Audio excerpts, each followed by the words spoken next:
तो हमारे MP board वाले बच्चों की होने वाली बल्ले बल्ले, क्योंकि आज आज 12th का बायोलॉजी का पेपर बताऊँ ना, डंके की चोट पर कह दूं कि यदि यदि आपने इस पेपर को करके गए ना तो आराम से 40 नंबर तक पक्का है। 40 नंबर आप कहोगे कि नहीं यार भैया सही सही में, तो सही में ही हो आएगा आपको नंबर, ठीक है, क्योंकि 70 नंबर का जो है ना पेपर है वो इसमें समाहित है। अब आप सोचेंगे कि नहीं यार एक जगह बता दो तो सामने एकदम से इसलिए नहीं बता सकते, तो आप भी जानते हैं। चलो फटाफट फटाफट जल्दी से रट्टा मार के चले जाना। पर्यावरण संरक्षण का अधिनियम कब पारित किया गया? 1986 में। इथिरीडियम ब्रोमाइड का उपयोग किसके अभिरंजन में होता है? डीएनए के। सर्टोली कोशिकाएं पाई जाती है वृषण में। जब नर और एवं मादा जननांग एक ही प्राणी में पाए जाते हैं तो उन्हें क्या कहते हैं? द्विलिंगी। अर्धसूत्री विभाजन को क्या कहा जाता है? ड्यूनकारी विभाजन। और होविलिन का है तो हार्मोन है। यहाँ से आप स्क्रीनशॉट लो, तुरंत तुरंत तुरंत स्क्रीनशॉट लो, समय कम है आपके पास में, ठीक है भैया। यहाँ से आपने ले लिया था स्क्रीनशॉट। चलिए आगे बढ़ते हैं। और अब है रिक्त स्थान। डीएनए फिंगरप्रिंटिंग तकनीक किसने विकसित की? सर एजेक जेफरिन ने। एक प्रारूपिक आवर्त बीजी भ्रूणकोश 8 केंद्रिकी होता है। कवक एवं शैवाल का जे सहजीवी संबंध जो होता है लाइकेन कहलाता है। टीकों में संबंधित रोग जो है प्रतिजन उपस्थित होता है। रोग निरोग की श्रेष्ठ तकनीक जैव तकनीक टीकाकरण है। टाइफाइड रोगों की पहचान विडाल टेस्ट द्वारा की जाती है। हो गया इतना। चलिए आगे बढ़ते हैं। और यहाँ से अपन बात करें तो ये हो गया आपका इतना, ठीक है। सत्य और असत्य। बिना निषेचन फल के निर्माण को अंड प्रजनन कहते हैं, बिल्कुल असत्य बात है। ये परागकण की बहाभित्ति बहाचोल कहलाती है, सत्य बात है। शेर प्राथमिक उपभोक्ता है, ये असत्य हो जाएगा। निषेचन के बाद बीजांड से बीज बनता है तो सत्य हो गया। टेपिडम के अंडाशय की भित्ति में पाया जाता है तो असत्य रहेगा। अंडप मादा जननांग होता है तो सत्य रहेगा। ये हो गया। चलिए मैंने आप बार बार वीडियो में कह रहा हूँ मैं, आप सोच रहे हैं कि नहीं यार एक ही पेपर में सब कुछ बताना, एक ही पेपर में दादा हमको फंसना नहीं दादा, ठीक है। पढ़ना तो पढ़ो, नहीं तो भली मत पढ़ना आप इस चैनल से। सीधा कहना, साफ कहना, झूठी अपने तसल्ली नहीं देते। 4 पेपर दिए, 4 पेपर में सब कुछ आ जाएगा, सब कुछ, ठीक है। रेनन कुलस का जाएगा स्थिर प्लावी पौधा। वायु कोष्ठ का जाएगा जलोद्भिद्र। नांगफनी का जाएगा पर्णाभ स्तंभ। हाइड्रिला का जाएगा यहाँ पर स्थिर जलमग्न। और धसे हुए रंध्र का जाएगा आपका उभयचर। हो गया। चलो आगे बढ़ते हैं। और यहाँ से अपन बात करें, जोड़ी का मिलान करो आप। मछली पालन क्या कहलाता है? तो फिश फार्मिंग। मानव में लैंगिक लिंग निर्धारण किस क्रोमोसोम के कारण होता है? तो एक्स और वाई। BOD का पूरा नाम है बायोलॉजिकल ऑक्सीजन पिरामिड डिमांड। और यहाँ पर जैव उर्वरक के रूप में प्रयोग किए जाने वाले एक साइनोबैक्टीरिया का नाम है जैविक नियंत्रण। और यहाँ से आज आपका देख सकते हैं चौथे का, सॉरी ये नॉन स्टॉक एनाबिना है ये ऊपर वाला, और ये 5वां का जाएगा जैविक नियंत्रण। कर सकते हैं जल्दी क्यों? अच्छा इतनी जल्दी क्यों कर रहे हैं भाई साहब? याद भी करना है आपको। जिफ्ट और गिफ्ट में कोई दो अंतर आ रहा है? डंकी की चोट पर कह दूँ यार, तो पेपर आउट चला जाना तो फिर कहना। पर आप कह रहे कि नहीं एक ही पेपर में बताऊँ, तो एक ही पेपर में नहीं बताऊँगा, 3 से 4 पेपर तो करके जाना पड़ेगा। जिनको बहुत भरा है ना कि नहीं यार नहीं मिलते तो आजमा लो, ठीक है। यहाँ पर जिफ्ट और गिफ्ट में बहुभ्रूणता क्या है, ऑक्सीजन क्रांति क्या है, जीन विनिमय क्या है, अपसारी जैव विकास क्या है। हो गया। इसके बाद में जैव और उर्वरक में अंतर बनाना है। बायोगैस संघटक में गैसों के नाम। बीटी कॉटन की विशेषता बतानी है। RNA अंतरक्षेप क्या विधि क्या है। बायोपेटर्न द्वारा बायोपायरेसी को किस प्रकार रोका जा सकता है। 2 वृद्धि मॉडलों के नाम बताइए जो समष्टि वृद्धि का निरूपण करते हैं। सहजीविता और सहभोजिता में 2 अंतर। पृथ्वी का फेफड़ा किसे और क्यों कहा गया है। लेडी बर्ड क्या है, अपरा क्या है, अपरा के 2 कोई कार्य बताने। ये क्वेश्चन नंबर आपका 13 हो गया। Question number 13। इसके बाद में जीनोटाइप और फिनोटाइप में अंतर। सह प्रभाविता और अपूर्ण प्रभाविता में अंतर, ठीक है। GMO की किसे कहते हैं, इसकी उपयोगिता।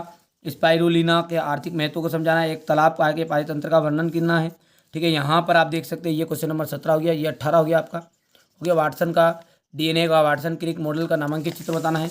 यहाँ से आप देख सकते हैं क्वेश्चन नंबर 19 और ये क्वेश्चन नंबर 20, ठीक है। समय कम है और समय के अनुसार मैं सारी बातों को समझ रहा हूँ क्योंकि कम समय में ज़्यादा जानकारी मिल जाए, यही मेरा उद्देश्य है हमारे बच्चों के लिए। तो चैनल पर आप पहली बार सब्सक्राइब करिए, नोटिफिकेशन ऑन कर लीजिएगा। चलिए अब मैं आपको वायरल क्वेश्चन बता देता हूँ जो कि 100% श्योर सुबह चांद से हैं, 100% श्योर आने वाले हैं, ठीक है। उनको सारे के सारे वायरल क्वेश्चनों को बता देता हूँ। देखो स्वपरागन और परपरागन में अंतर है। विपुंसन से क्या तात्पर्य, त्रिक संलयन क्या है समझाइए, ठीक है। एक सेब को आभासी फल क्यों कहते हैं, एवं पुष्प का कौन सा भाग रचना करते हैं, ठीक है। परागीकरण भित्ति रचना में टेपिटम की जो भूमिका की व्याख्या कीजिए। असंक जनन क्या है, इसका क्या महत्व है।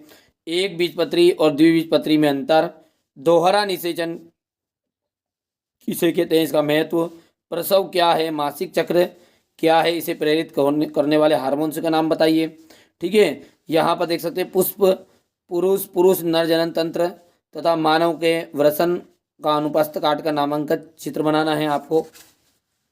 शुक्राणुजनन क्या है, अंडाणुजनन क्या है, दोनों को संक्षेप में बताइए। मतलब क्या है, शुक्राणुजनन क्या है संक्षेप में समझाना है, अंडाणुजनन क्या है इसकी प्रक्रिया का वर्णन करना है। ठीक है भैया।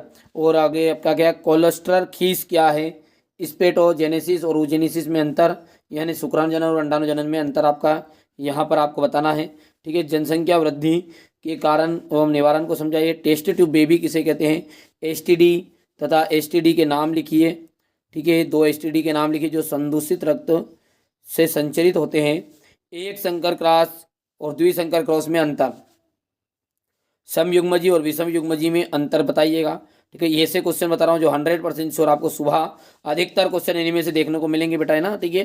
परीक्षार्थ संक्रमण की परिभाषा लिखिए, चित्र सहित बताइए, समझाइए, बैक क्रॉस को समझाइए, मेंडल के अनुवांशिकी नियम को समझाना है, मेंडल के स्वतंत्र अपूजन के नियम को समझाना है। वंशावली विश्लेषण क्या है, यहाँ किस प्रकार उपयोगी है। मानव में निग्ध हार्मोन का समझाइए, उत्प्रेरण एवं संलग्नता को समझाइए। सिंड्रोम किसे कहते हैं, सिंड्रोम के 4 प्रकार बताइए, मतलब सिंड्रोम के कार्य प्रकार, अनुलेखन और अनुलिपीकरण की क्रियाविधि सहित समझाइएगा। जेनेटिक कोड, जेनेटिक कोड क्या है, इसकी 4 विशेषताएं बताइए। हिस्टोन क्या है, 4 घाव का नियम बताइएगा। ठीक है। इसके बाद में आपका जाएगा मानव जीनोम परियोजना को महापरियोजना क्यों कहा जाता है, इसके लक्ष्य बताने हैं। डीएनए की संरचना का सचित्र वर्णन करना है। फिंगरप्रिंटिंग की उपयोगिता, समजात और समवृत्ति अंग में अंतर तथा लेमार्कवाद तथा लेमार्कवाद में अंतर बताने हैं। यूरो एवं मिलर के प्रयोग को नामांकित चित्र साथ समझाइए। एलर्जी क्या है, इसके कारण बताने। औषधि व्यसन क्या है, हो गया। प्रतिरक्षी प्रीत के प्रति पिंड अणु का स्वच्छ नामांकित चित्र बताइए। कैंसर क्या है, इसके प्रकारों को बताइएगा। कैंसर के उपचार किस तरह किया जा सकता है समझाइए। प्रतिजनन क्या है, प्रतिजन क्या है, इसके सामान्य लक्षण आपको बताने हैं। ठीक है बेटा। ये ऐसे क्वेश्चन बताना जो जिनके 99% चांसेस सुबह आने के। प्राथमिक तथा द्वितीयक वाहित मल उपचार में अंतर बताइए। खाद और उर्वरक में अंतर। और जैविक ऑक्सीजन मांग किसे कहते हैं, इंग्लिश मीडियम वाले बच्चे फटाफट क्या करेंगे, इनका ट्रांसलेट कर लेंगे। जीन क्लोनिंग क्या है, इसका महत्व। प्लाज्मिड डीएनए, गुणसूत्र डीएनए और डीएनए और आरएनए में अंतर स्पष्ट कीजिए। डीएनए पुनर्योजन तकनीक क्या है, इस तकनीक को का उपकरण का नाम बताइए। प्लाज्मिड क्या है, इसके प्रकार। ठीक है भैया। जीएम फसल क्या है, इसकी उपयोगिता। क्राई प्रोटीन क्या है लिखिए। बायोपायरेसी क्या है, स्पिरुलिना का आर्थिक महत्व को बताना है। समष्टि और समुदाय और सहभोजिता, पराजीविता, निश्चिता एवं ग्रीष्म निष्क्रियता को समझाइए तथा अंतर देने हैं। मतलब समष्टि और समुदाय में अंतर बताना है, समुदाय सहजीविता और परिभोजिता में अंतर बताना है। ऐसा जो अंतर आता है वो है। खाद्य श्रृंखला एवं खाद्य जाल में अंतर, इतना हो गया। अपघटन की परिभाषा देनी है और अपघटन की प्रक्रिया तथा उसके उत्पादों की व्याख्या कीजिए। पारिस्थितिक तंत्र में ऊर्जा के प्रभाव को समझाइए। पारिस्थितिक तंत्र के प्रमुख घटकों का वर्णन कीजिएगा, हो गया। एक तालाब के पारिस्थितिक पारितंत्र का वर्णन करना है। पारिस्थितिक पिरामिड क्या है, यहाँ कितने प्रकार का होता है। वन्य प्राणियों के संरक्षण की आवश्यकता क्यों होती है तथा वन्य प्राणियों के नष्ट करने के कोई 5 कारण बताने हैं। यहाँ पर आप देख सकते हैं क्वेश्चन नंबर 44 और ये क्वेश्चन नंबर 45। ठीक है। तो बढ़िया से कंप्लीट करिए। देखिए जो वायरल क्वेश्चन मेरे को प्राप्त हुए वे मैंने आपको बता दिए भैया। ठीक है। कोशिश यही है मेरी कि मेरे बच्चों के साथ अच्छा नंबर मिल जाए, उन्हें बस यही कोशिश है। इसी के साथ आप समझो या ना समझो, बाकी जिन बच्चों को मेरा सपोर्ट करना है वो बिल्कुल चैनल को सब्सक्राइब करें, नोटिफिकेशन ऑन करिए, तुरंत चैनल के साथ जुड़िए। क्योंकि केमिस्ट्री के लिए वायरल क्वेश्चन टॉप 100 क्वेश्चन पहले ले लेना, टॉप 100 क्वेश्चन, उससे आउट जाना ही नहीं है। और बायोलॉजी के लिए मैंने टॉप 100 दिए, पर आप नहीं देखा तो क्या करें, आखिरी समय में तो तुम जागते हो हमारे चैनल के लिए। चलिए, तो चैनल पहली बार चैनल पर सब्सक्राइब करो, नोटिफिकेशन ऑन कर लीजिएगा।